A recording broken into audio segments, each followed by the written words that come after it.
3 days before Thanksgiving, medical student John Edward Jones went on an adventure to explore a popular cave considered suitable for beginners, where a single mistake led to disaster known as the Nutty Putty Incident. John had plenty of experience in cave climbing from his childhood when his father would take him along with him, but had not done much since then.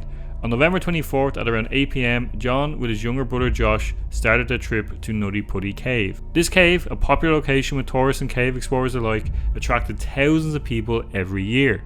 The cave, located in Utah County, requires 2 people minimum on site, but John and his brother had 9 other people accompanying them. Nutty Putty is a limestone cave with one entrance measuring 1.8 meters. It contains 1,400 feet, which is 430 meters of tunnels and chutes. There are 3 big rooms that are most popular with tourists, known as the Big Room, the Maze, and the Big Slide. The less explored area is beyond the Big Slope. In this area, a room has 2 paths that people can go either left or right. The right is the more explored area that is mapped, which is known as Bob's Push, which is known to be tight with small tunnels, and people have often gotten stuck there in the past. Beyond that, there is an opening that cavers can use to backtrack or to carry on. The next section past that is called the aorta crawl, which is rarely used because the passage is extremely narrow and long. John and the people that went with him that day decided to split into 2 groups. John and his brother Josh went with the team heading towards Bob's Push.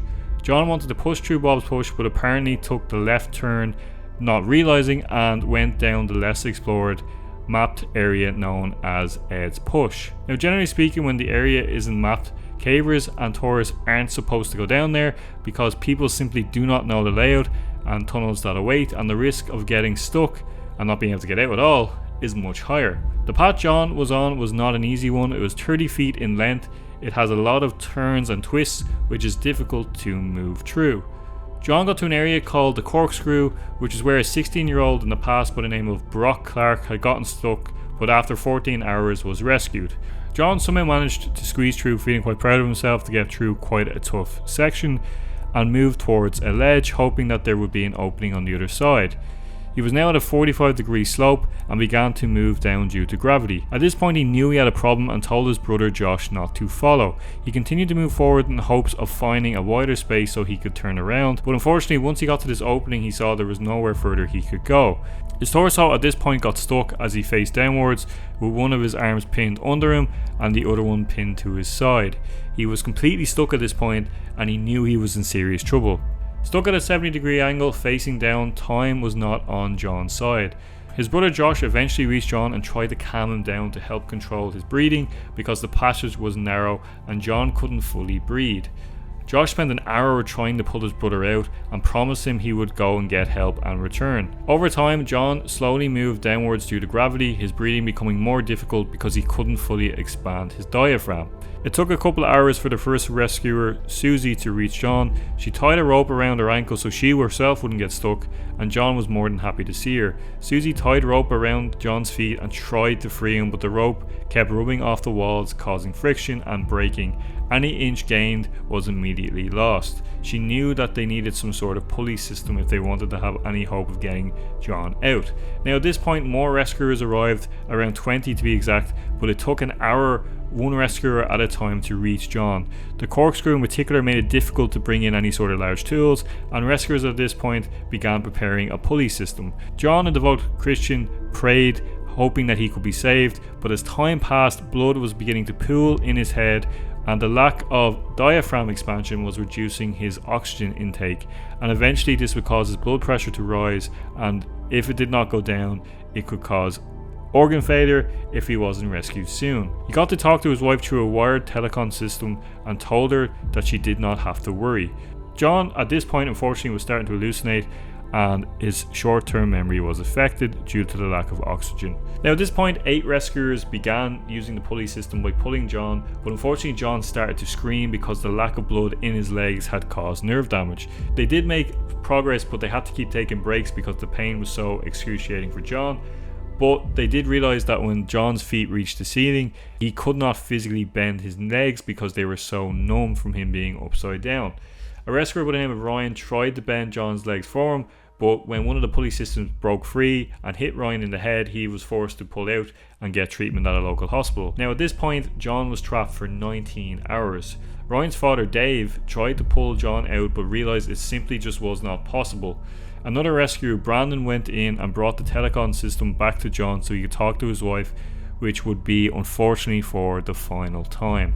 At 11:56 p.m, after John had become unresponsive, a paramedic checked his pulse and John was pronounced dead on Wednesday the 25th after surviving for 27 hours.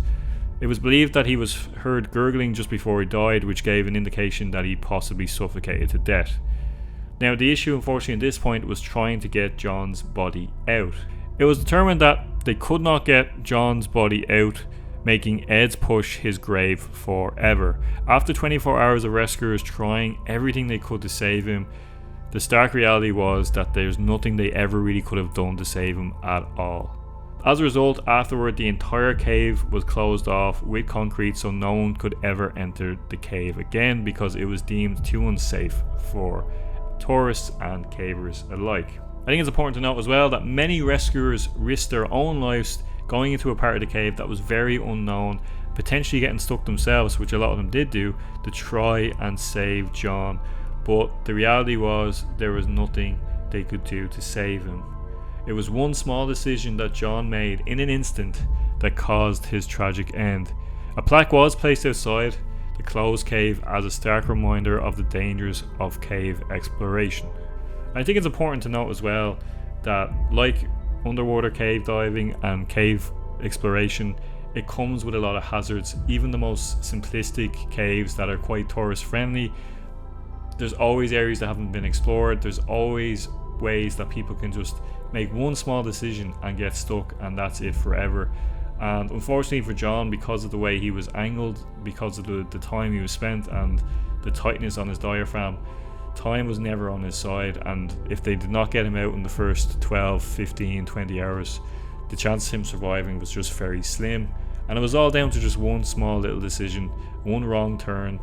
And I think it's a stark reminder as to why, no matter how veteran you are at climbing, no matter how much time you spend in caves, the caves are unforgiving, the caves are dangerous, and there's multiple reasons why many caves have been left unexplored, because the chances of actually surviving, the chances of getting stuck are so high, and the slow, painful, excruciating death that comes with it, I think, is enough reason for me not to be a cave explorer. But that's it, guys. Thanks so much for watching.